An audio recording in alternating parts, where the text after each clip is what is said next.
કાલે આપણે બેન ભાઈ ગરબી જવાના હતા યાર. હા. ત્યાં મને એક છોકરી ગમી ગઈ. ઓહો ભાઈ.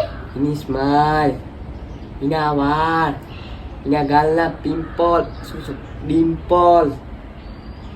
તે ભાઈ નું નામ શું છે? એનું નામ તો મને નથી ખબર. એને મેં ફોટો પાડી લીધો. ભાઈ ફોટો તો બતાવી દો. કેમ બાકી અપ્સરા ને? હા ઓ ભાઈ અપ્સરા તો છે, પણ એક વાંધો છે. શું વાંધો છે? ઈ અપ્સરા નામ છે ને પ્રિયા છે, ને ઈ પ્રિયા ને છે ને 2 છોકરા છે. હા, ને ફરીવાર જાને એટલે ફોટા પાડવાનું ધ્યાન રાખજો. બાકી હે ને પિયાને ખબર પડી ગઈ ને, એટલે કે એના